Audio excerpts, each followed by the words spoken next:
This is a demonstration of the new Smart Frame Selection's Extreme Isolate feature. By default, I have it disabled. So to demonstrate, I'll add a cube to the scene, and then beside it I will add a monkey. And I'll start by isolating this cube, and it will hide the monkey. Beside the cube, I'll go ahead and add a torus, and I'll start adjusting some of these properties, and you'll notice that it responds pretty quickly. The viewport is very responsive. Basically, the performance is really good. So where this starts to fall apart is, let's say that I add a subdivision modifier to this monkey, and I increase the subdivision count to something really high. So now the poly count is upwards of like 500,000. And then, just for good measure, I'll duplicate this a couple times. So now I've increased the poly count pretty substantially. So I'll delete that torus, and then I'll isolate this cube, and then I will add another torus.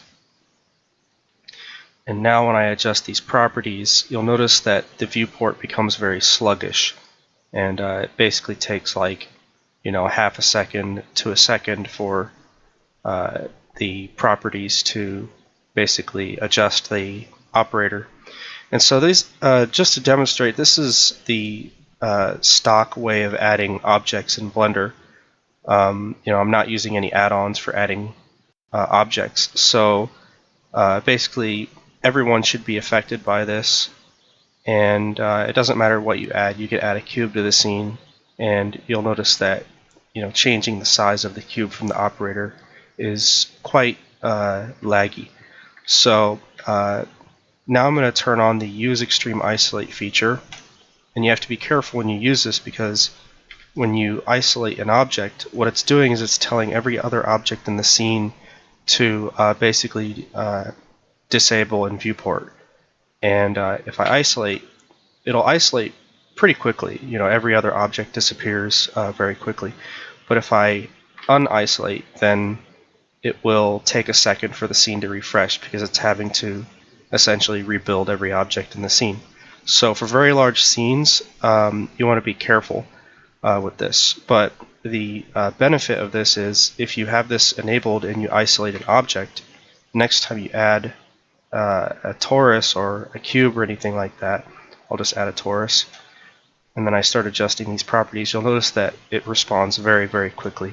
So you can rapidly adjust properties this way.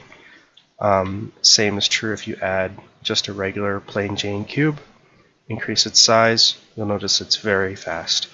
And so you actually don't even need to isolate, or you actually don't even need to select an object in order to isolate. I can select nothing, and now everything in the scene will basically disappear. So it's as if nothing is rendering at all behind the scenes.